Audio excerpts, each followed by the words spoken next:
तुम हमें 50 डंडे मारोगे तो हम भी 2 डंडे जरूर मारेंगे।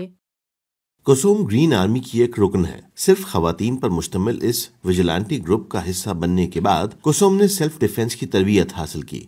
पहले हम इन्हें समझाते हैं, लेकिन अगर वो फिर भी नहीं मानते और नारोबा सलूक जारी रखते हैं तो हम भी डंडा उठाती हैं। इसलिए अपने घर से शुरू होती है, इसलिए मैंने भी ये किया है।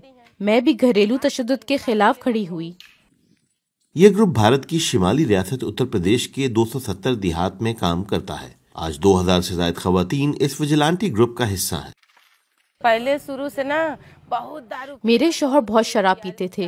वो हमारी सारी कमाई शराब पर खर्च कर देते थे। वो मुझे मारते पीटते थे, ना चैन से खाने देते थे ना रहने। उस समय मैं बेबस थी और मुझे ये खौफ भी रहता था कि अगर मैं उन्हें मारने से रोकूंगी तो वो मुझे और मारेंगे। तब मेरी बड़ी बहन मुझे ये सब साड़ी देकर गई। मैं तभी से 5 साल से ग्रीन आर्मी से मुंसलिक हूँ। इस ग्रुप से वाबस्ता रजाकारों ने हमें मुख्तलिफ ट्रेनिंग्स दी।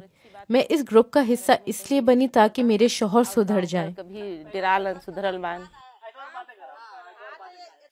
ये ग्रुप ऐसे समाजी मसाइल से निमटने के लिए भी काम करता है जो घरेलू तशद्दुद का बायस बनते हैं, मसलन शराबनोशी, मंशियात का इस्तेमाल और जुए की लत। यहाँ पर कहीं जुआ हुआ होता रहा, अगर यहाँ कहीं जुआ खेला जा रहा होता है तो हम वहाँ पहुँच जाते हैं और हमें देखते ही वहाँ मौजूद लोग भाग जाते हैं। हाल ही में हमने एक जुए के अड्डे पर छापा मारा।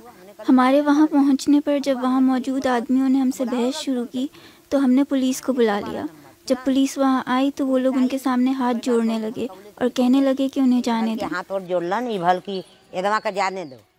इस ग्रुप का हिस्सा बनने के बाद कुसुम की जिंदगी में मुस्बत तब्दीली आई है। उनके शौहर अब शराब नोशी और उन पर तशद्दुद नहीं करते, बल्कि वो अब ग्रीन आर्मी के हामी हैं। आज के नवयुवक हैं जो शराब और आप पीते हैं, गलत राह पर चल रहे थे। इन लोगों का राह जो है कि सुझाव बनाकर लोग सही कर दिए। जो अपना काम धाम करे, पैसा कमाएं, विकास करें। 10, 20, 50 के जब मीटिंग में चलती हैं तो लोग देख करके भी सोचते हैं ना, तो इन लोगों का जो है पोंछ पानी और भी बढ़ता है। इन लोगों की वजह से हम लोगों का भी बनता है।